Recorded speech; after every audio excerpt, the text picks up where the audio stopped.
Ladies and gentlemen, hello and welcome to the channel. In this video, we're going to break down the best game of Overwatch I have watched probably in ever. This is insane. This is a comeback for the what is that? This is a comeback for the ages. So what we've got is the Shanghai Dragons versus the Seoul Dynasty. Now, the Dragons were widely seen as the worst team in esports in sporting history ever in the first season of Overwatch. They were terrible. They lost every single game.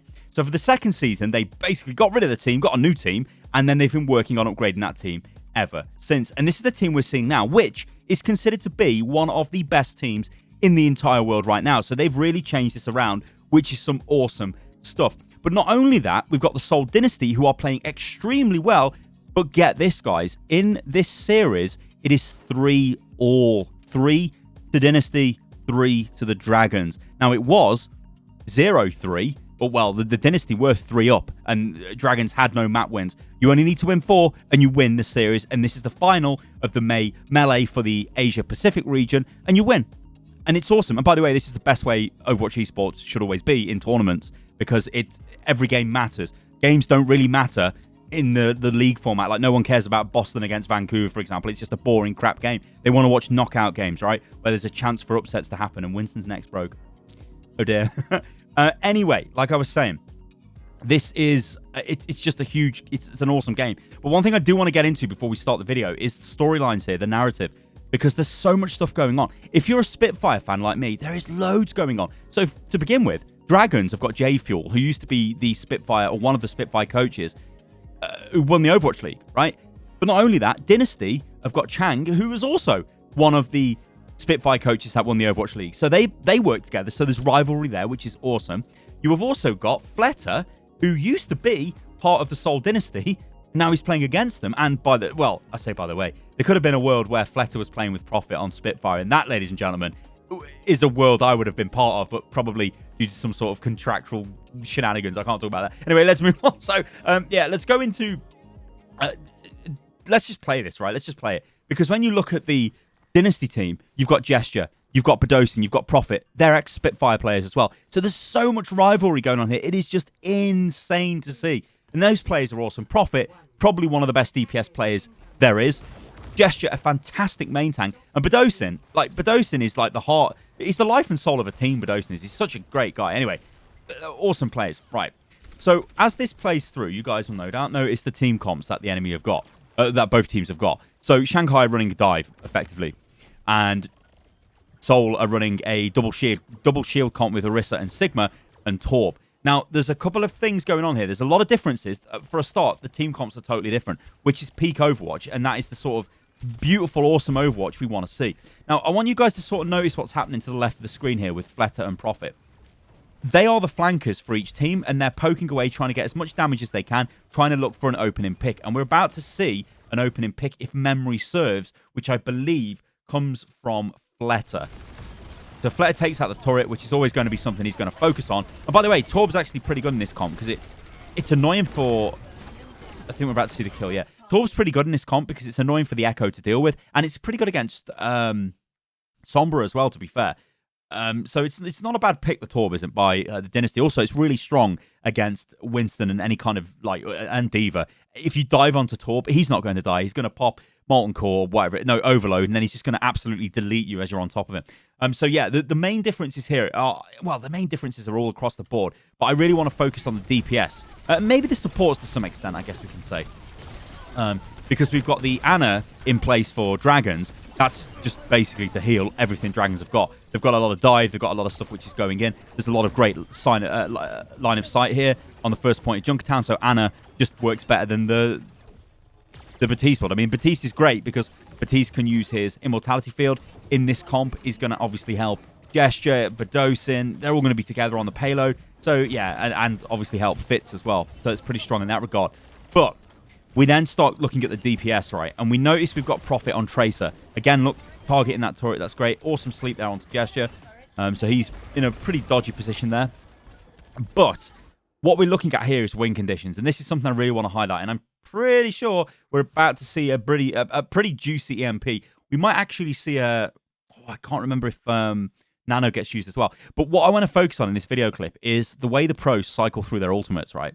You want to win fights with minimal ultimate usage. And what is going to happen here is we are going to see EMP used as the win condition to just destroy Dynasty's defensive, destroy their barriers, destroy the defensive, destroy their ability to use abilities, and then just kill them.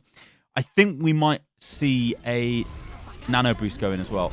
Yeah, so a nano boost... I'm actually not sure who that's gone in on. So nano boost has been used. I think it's Winston, right? Yeah, so Winston gets the nano boost. I mean, Winston, pretty solid target for the nano boost. You can't really go wrong with that. And a nice EMP from Lip. So this is a fight win. Now it's just clean up. Everybody gets killed, and that's fine, right? Now, you've got to remember, guys, like, momentum is everything when it comes to Overwatch. And it's the same for every game, to be honest. If you're winning and you're coming off a bunch of maps that you've just won, you've got more, like, mental incentive to keep winning again and again and again. You're like, you're in rhythm. You've got an awesome flow going, and you're just going for it. By the way, I've got a beautiful cup of tea here. I wanted to show that off there for Lip. Nearly killed yourself, didn't you, Lip? It would have been pretty funny if you did. So what I'm trying to say is, or what I'm trying to impress on you guys is, Shanghai have just won 3 games. And, I mean, Seoul, they won 3 games, then lost 3 games. So they're, like, on the ropes here. They've really got to pull it together. Mental fortitude is something you really need to be an Overwatch pro, especially when it comes down to this, especially to win titles. And that's what Dynasty have got, right? 3 players that have won the Overwatch League in their roster. So surely they're going to be pretty damn good at this. They're going to be able to bounce back. And this is why it's so interesting. It's just... this game was just so good. Anyway, we totally missed a fight there from the Dynasty, but whatever. They've gone through. I went up on a mad rant. Like, one thing I don't want to do, just to show you guys here, the length of this game, it's pretty long. It's 27 minutes, and we've probably already been going for, like, I don't know, 10 minutes plus. I don't really want to keep pausing it over and over again to break every little thing down, because I think that's going to just... the video will be hours long, and I'm not too sure that's going to be good. People often moan at me for saying your videos are too long, Sty, but whatever. All right, I guess what we should do now is... I kind of want to go on board with Prophet, because Prophet is playing out of his mind. So Prophet, it's going to be difficult for Prophet to get a ton of value here, but on the other hand, it's Prophet. So he is so good with this character, it kind of doesn't matter. I mean, that is just not a great EMP there from Lip, because they're really getting pushed back. But does it turn out to be a good EMP? I don't think it does, because what's actually happening here is Seoul are still pushing the payload. They've still got control of the payload. They're still getting the picks. And that's why the EMP didn't work. It was a borderline EMP that could have worked, but really, Dragons probably should have just waited until they got a full engagement, then went in and dropped it down. And honestly, guys, every time I watch this guy play, I'm so taken aback. He's just crazy. Like, his movement, it's crazy. I could just sit here and forget about talking about what's going on in the game. The guy's movement is just insane. Prophet is one hell of a player. Fletter needs to be super careful. Yeah, he's dead. Goodbye, Fletter. Oh, my Lord. It is just insane to see. It's always annoying destroying Translocator. I mean, what are we watching? Like, you can imagine if this game's live. The commentators are going crazy. We're just seeing madness, like actual madness. Prophet dismantled them. He absolutely dismantled them. Right, Lip came in with the EMP. Prophet didn't care. He just carried on doing what he did and destroyed him. Well, okay, Lip's EMP wasn't the greatest. But then he goes forward, destroys Fletter. Then he goes forward, destroys Izayaki. It's just crazy. It's like, what is this guy doing? What was that rock? That rock there off Marvel nearly hit him. That is insane. Holy hell, that is just some crazy stuff. All right, let's come off. Let's come off Prophet, right? And let's ask you guys a question. What's the win condition now? What is Dragon's win condition here to hold this? Well, they've got Diva Bomb. They've almost got EMP available again. They've actually invested Nano Boost there onto the Winston, and we see the immediate response there from Marvel, which didn't really get too many people in the Sigmarole. And it looks like, yeah, they're taking a bunch of heat here. But they have actually got one win here, because Fletter really didn't need to use his ultimate there, and he did. So Dynasty, even though this was a bit of a messy fight, they did kind of get cleaned out, for want of a better word. Fletter went for the... Actually, you know, I am going to rewind that. I think Fletter, if memory serves, I think Fletter did that because he was about to die. Yeah, I don't know. That's weird. Like, that's super weird. I don't know why Fletter would go for Batiste there. But whatever. Maybe he just wanted to play Batiste. I mean, who knows, ladies and gentlemen? Who knows? Tell you what, I want to go on board with... let's get on board with Fearless for this. So we're still seeing this difference, right? In comps where it's double shield versus dive, and we've only really seen, like, the double shield has worked well through second phase. Onto the final phase here, double shield, it's still effective and it's still going to get quite a lot done. And do Dynasty, like, do they really need to change their comp? And I kind of don't think they do. But one thing you'll just notice, which just happened, which you're going to need to pause, is the Sombra's dead. Now, Sombra is the win condition. Like, that's what, not Fitz, Fearless was waiting for. He's waiting for the Sombra to engage with the MP so he can dive in. Without that, he's always on the defensive. Winston is looking for an opportunity, but he can't just dive into the enemy team because they've got a Torb. Torb's got his turret down. They've got double barrier. They've got a brig. There's so much stuff which is just going to mess up Winston. But with that EMP, Winston can go wild and get tons of value. And they just didn't get that. And that is, again, a bit of a problem. So Lip, two questionable... well, they're not questionable EMPs because he didn't actually EMP them. We're going to go back on board with them because we need to see what he does with this EMP. But the first EMP... I mean... get EMP, then get hacked. Or, well, nearly get hacked again. But look at what's happening out of all of... Like, as this is going on, the payload is still moving. That's the main thing to remember. We need to come off this guy, actually, and take a more of an overview look. But you can see the EMP wasn't good enough. Didn't get enough done. Fitz did kind of counter with his Torb ult, which did give them a bit of area control around the payload. But it didn't really amount to anything. So what we've actually seen here is Dragons with a tactic that's not really working. The EMP and the Sombra play off Lip was fine, but there were two critical moments where it just wasn't good enough. So through the second phase, there was a bad EMP. Prophet obviously popped off and whatever, but the EMP was, well, I don't want to say bad, it was a borderline EMP. Could have went either way.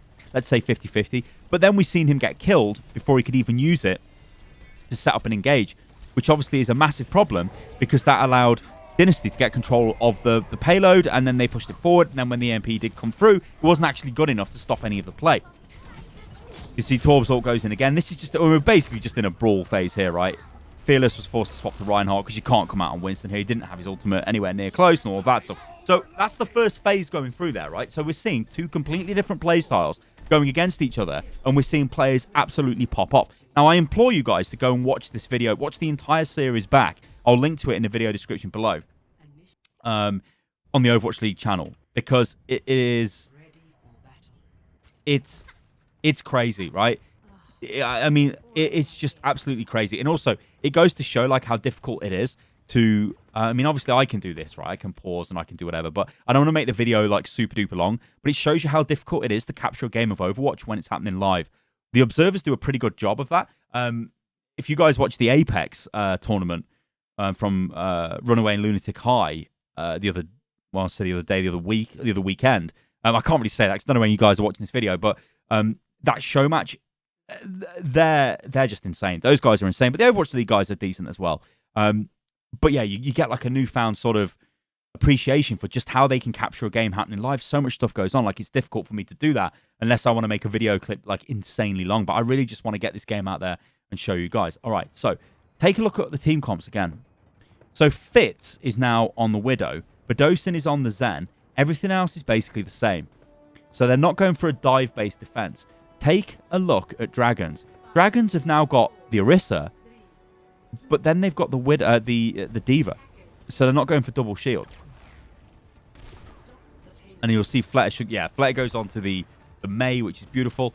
Lip is trying to take a few cheeky shots in the Widow duel. In fact, we'll go on board with Fitz for the Widow duel, because Widow is obviously really powerful on this point because she's got amazing sight lines. She can get loads of stuff done. She can do loads of grapple shots like this, and she's got great angles. There's loads of stuff that can actually happen. But she needs to get the picks, because if she doesn't get the picks, then she becomes redundant. She's not doing enough stuff. You may as well swap her out for a different character who's probably going to have some sort of presence on the payload. But these guys are pros, right? They've got insane aim, insane accuracy. You'd expect them to land a bunch of hits. So nice grab there. Actually, that was a nice little mini halt there. A mini grab, I guess, from Orisa. Often what you'll see is when the grab goes off, everybody fires at that. So you'll see Sigma's rock get thrown at it, and this nice little flank we're about to see from Fitz. I think Fitz gets a kill here. I'm sure he does. I might be mistaken. Because I thought Fitz killed the Widow. Maybe it doesn't. Prophet's died. Yeah. So he did kill the Widow. I'm not really hyping this up much. I'm like, yeah, I thought he killed the Widow. Like, he just gets a casual triple kill. But the thing is it enough, right? It's a casual triple kill But there's 2 of Dynasty on the point, and then 2 of... well, yeah, they're not going to get it. There's no way. And they get cleaned up. So that shows you Widow, right? Widow can actually pop off and just win the fight, or she can pop off, and then you end up with that guy in voice chat going, I've just killed 3 guys. How come we're not winning? It's like, well, yeah, we're all dead. Good old Widow. Let's go. I'll tell you what. Let's go ball with Gesture. Where's my man Gesture? Give me. I do like watching a bit of tank play. Arista's kind of a bit meh to watch, I suppose, but yeah, you get more of an appreciation for what's going on with the way the engagements break out. But remember what I said at the start of this video, guys. What is the victory condition here? What's the win condition? Fletter gets out. Actually, really cute use of the wall. Another heavy disengage by Dragons again. Pro teams obviously are really good at this. So if they know they can't win the fight, they will just disengage straight away. Whether that means killing yourself, running back to spawn. Generally, it means just killing yourself. The way you do that on payload maps, you just walk towards the payload because the enemy want to get you off the payload as fast as possible. Or just jump off the map, like in Junkertown. So, yeah. So we're starting to see them beginning to re-engage again. We do have ultimates coming online. So I'm just going to pause and just say to you guys, what's the win condition here? Well, they've got every ult Dynasty have. So what I'd be looking to do if I was Dragons is trying to engage Dynasty to make them use as many ultimates as possible. Almost like you'd not expect to lose the fight, but they would expect all of these ultimates are online because they haven't seen them. Things like Transcendence are going to be super powerful. Dragons, though, have got a lot of stuff going on here. So they're almost looking to... I mean, you probably would go in with the... Maybe you'd wait on the mail. You'd probably initiate with the... I can't remember what happens here, but you'd initiate with Void, and then you would just sort of see what happens.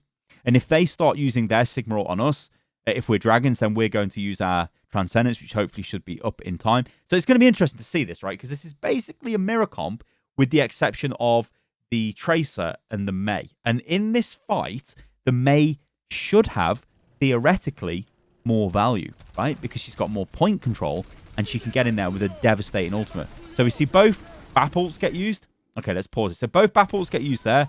We've got a nice little Sigma ult there on the side by Marvel. It actually got quite a bit of value. But it's pretty much... it's not really traded out 1-for-1 because it's 2-for-1. So, yeah, it's looking difficult for Dynasty to take this fight. Which is going to be unfortunate, ladies and gentlemen, for Dynasty. What the... Yeah, where were we, ladies and gentlemen? You probably heard Olive go crazy. Barking at the door, getting knocked. Oh, well. Anyway, yeah, so... I mean, what you're looking for here is you want Fletter to use... You basically want Fletter to run in, right? We don't want that. Well, we do want that if we're Dragons. So, big kill there by Lip onto Fitz.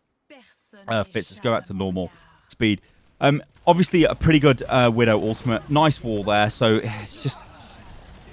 It's forcing out the ultimates, but it's... Oh my god, Overwatch, what the hell? How much... What is going on?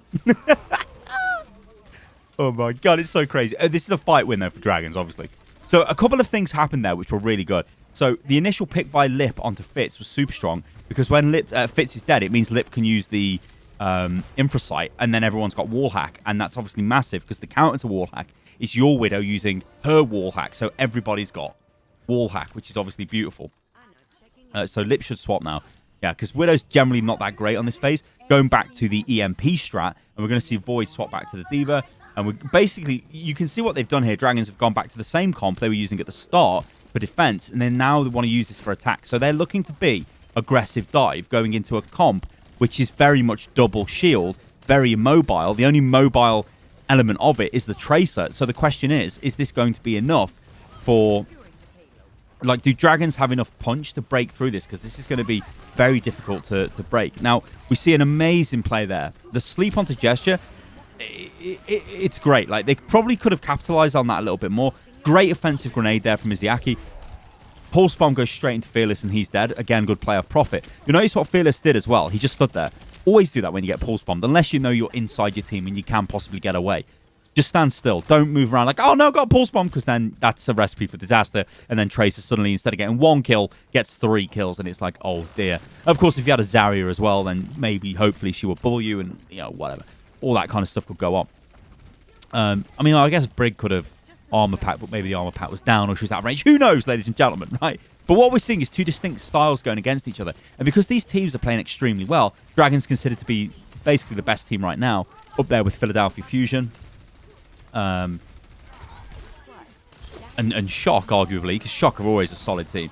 But Dynasty are on a massive, like, run here, like a really good run. They've really pulled it together. They were hot and cold for most of the season so far, but they've really pulled it together and they're starting to... well, they are. They're just starting to pop off, and it's great to see, right? Because, like, you guys, you know, like, I know Bedosin, Gesture, and Profit. I really want to see those guys get more success in Overwatch because I think they're just great players. Anyway, we go back to this idea of looking for win conditions. You'll notice that Lip. We're gonna get on board with Lip here because I feel like we're kind of... I don't want to say picking on Lip, but we're looking at Lip a lot here because he's the win condition. And is that a good EMP, I'll ask you? And the answer is, yeah, that's a really good EMP because that shuts down a lot of stuff. It doesn't stop, though, the Zen. Now, he's got to be looking for the Zen, right? You EMP Zen, you're going to destroy him. So go back to what I just said. Was that really a really good EMP or was it a bad EMP? I mean, we know that Dragons would take this fight and they managed to push it through, but he didn't get the Zen. He could have got the Zen and then just killed the Zen instantly because it would have stripped Zen's shields, instant kill, and then got out of there. It was more of a reactionary play, and that seems to be the MO for Lips. Like, Lip is a very, I don't want to say aggressive or, like, hot-headed player, but he seems to be a player that just wants to get in there and make a play. Of course, I don't know who's making the calls for Dragons. Like, Dragons could be a different player making the call for, like, go EMP now, and then they just react. Because you have to listen to the shot caller. You don't just want to, or whoever the shot callers are. Some teams have multiple. Nice hack onto Profit, but you don't just want to go straight in and be like... All right, let's take a look at Fleta then, because Fleta has just popped off. Like, I mean, that pulse bomb was sick. Massive kill. Beautiful.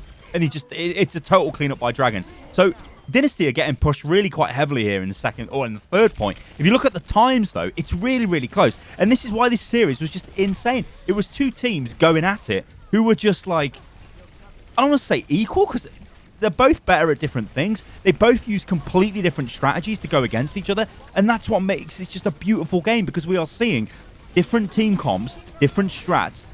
It's not mirror match. It's completely different. Yet it's still so close. And that is just beautiful. It's absolutely beautiful. So, yeah, Bits and Torb is trying to get as much as he can possibly done it. But you'll notice that they are super low on the Dynasty side. Although they do manage to get healed back up. So they are going to have to pull out of this and regroup and take the next fight. But look at the time, right? There's 10 seconds left to go, basically. Well, there's 14 seconds. I can count, ladies and gentlemen. They are waiting to get together to take a final fight. Can they do it? This is going to be huge. Now, let's just pause it. What's the win condition here?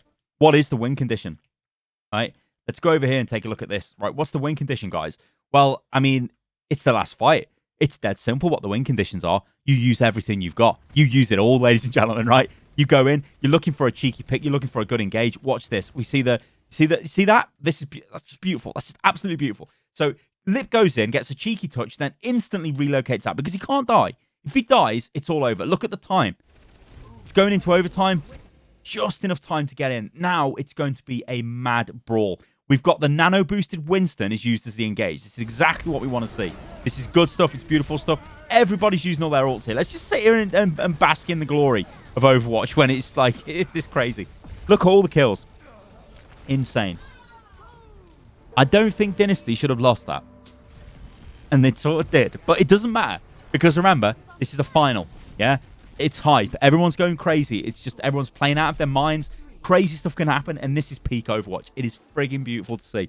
All right, let's go forward. So it's 3-all. Like, it's 3-all in score, in map score. It's 3-all in the score on this map. It is just insane. So let's just jump over, and let's take a look at the team comps, because there are changes coming in again. So what are Dynasty doing here, and why have they made a change, right? It's dead simple, guys. It's really, really simple. Look at the timer.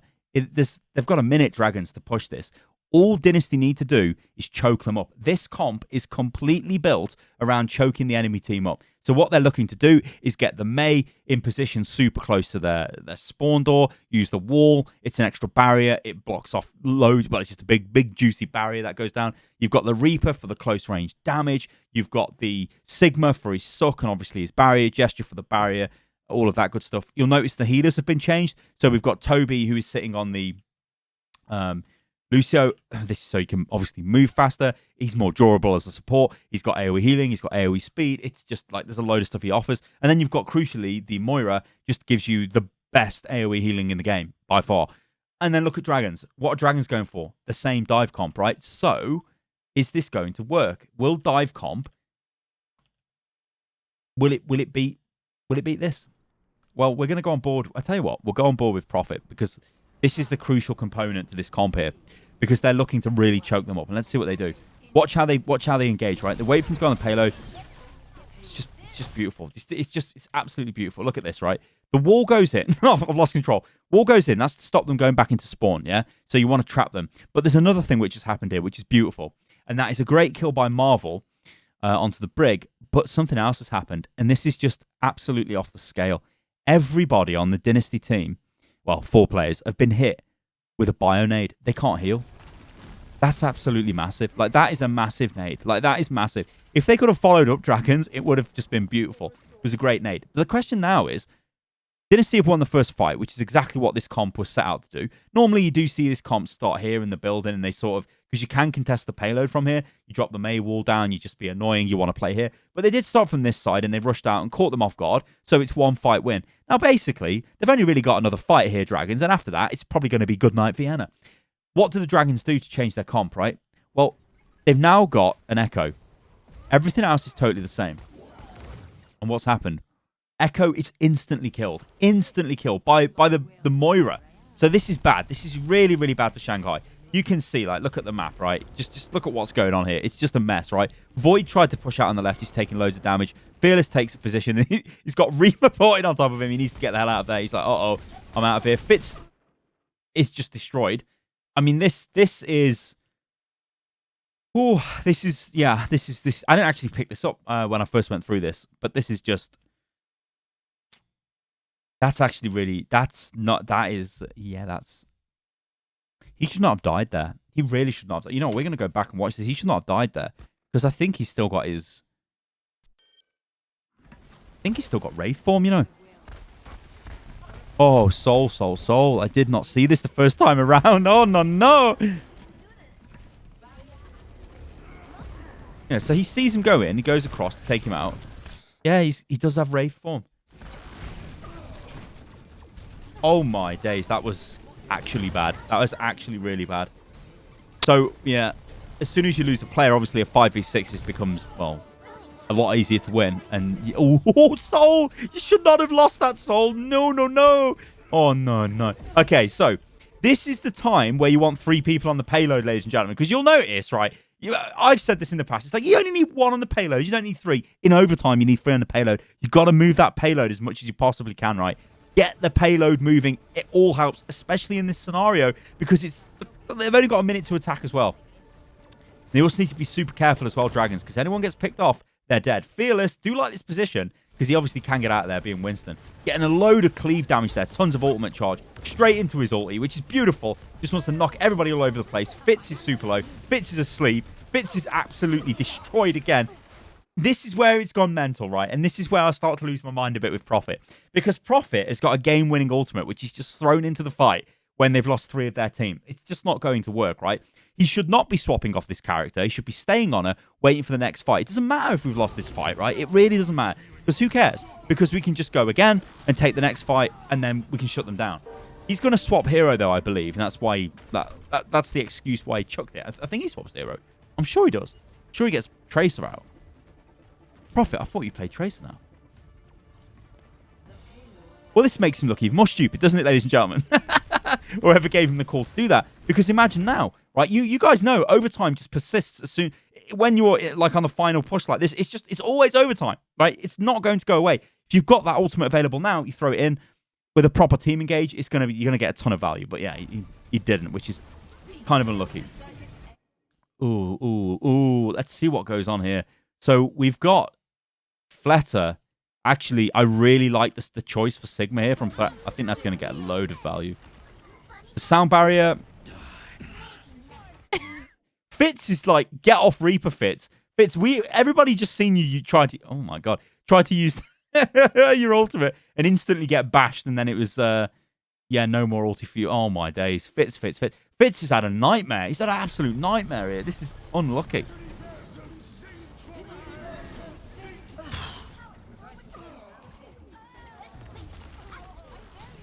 I mean, this could almost go either way here, but yeah, we know it goes Shanghai's way. Because I know the payload gets pushed further. I also know wins the series, but I don't want to spoil that for you guys till we get to the end. Oh, no. So imagine if Prophet had his ulti. That he just threw away. And what the hell? Fitz was feeding out of his brain. So all they're looking to... And they've actually got the Reinhardt now. The Rein... that's interesting why they've got the Reinhardt. See, the Rein... It's actually a really bad pick, that is, because they know Lip has got EMP. And they go for the Rein. The Rein is going to get, like... EMP just destroys Rein. He can't do anything when EMP is active. Oh, no. This is bad. So basically, yeah, we're just looking for an EMP. There's an EMP. It's massively... It's juicy. Gesture's screwed. He's on the point. He's not dead yet, but he's about to die because everyone else is getting obliterated. Fitz gets a cheeky kill about time, but then he's dead. Everyone's dead. Dead. Solar are molding like crazy. At least Prophet's got another... I think that's how they stop it, isn't it? With I think that's how they stop it. But I got it into my head that he swapped into Tracer through this phase and went back onto May. I've lost my mind, ladies and gentlemen. Who knows what I'm even talking about anymore? Anyway, so look at Seoul again. Kind of keep your head. Get together. Let's push out all together. The enemy have still got 2 ults online, three ults online.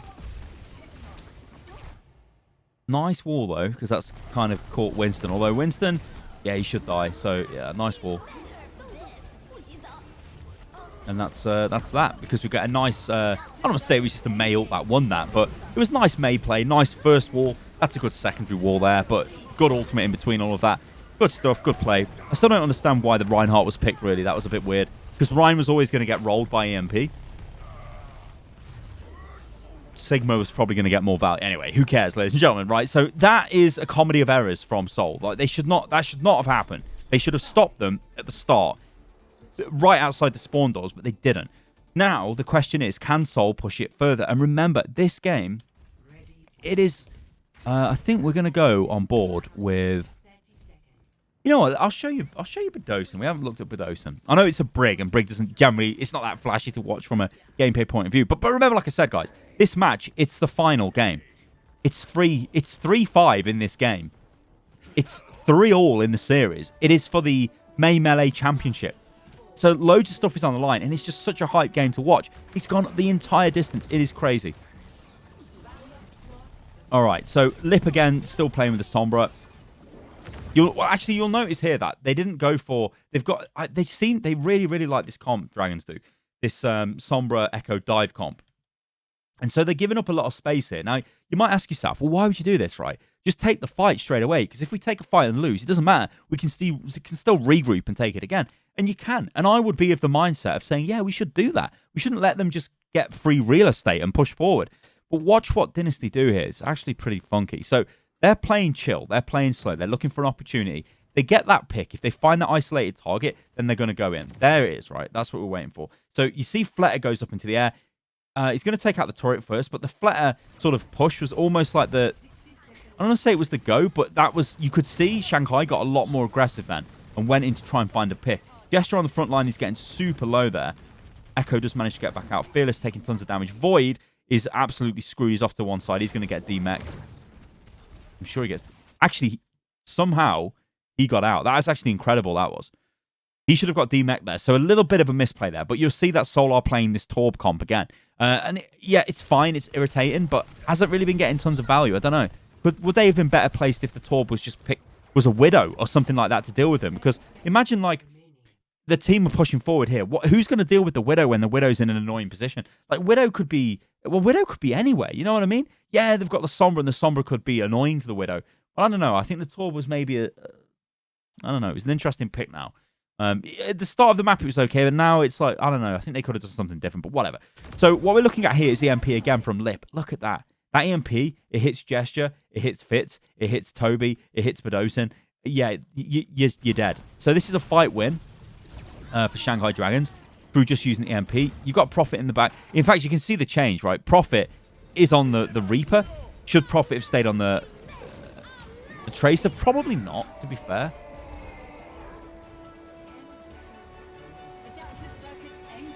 Like, I don't want to say, like, maybe it's because they were like, yeah, Fitz was playing terrible on Reaper, and we really want the Reaper, so we're going to give it to Gesture. To Prophet, even. I don't know. Or Fitz is just a Torb specialist. I'm not sure. But, yeah. I mean, it's kind of a bit anticlimactic there, but that's it. That's it. That's the win. And I don't really know what happened to Seoul at the end there. I think Seoul could have taken this series. I think on the day, Seoul, I think were a better team than Shanghai. But when it came down to it, they didn't win. So I guess they weren't a better team. And maybe that's just me being biased because, hey, old Spitfire players that, I know and all that good stuff. I hope you guys enjoyed that anyway. Like, I know this is a fairly long video, and I always have this issue with when I try to do pro breakdown stuff is you can either go one way. Actually, if you guys are still watching the video, then let me know in the comments below.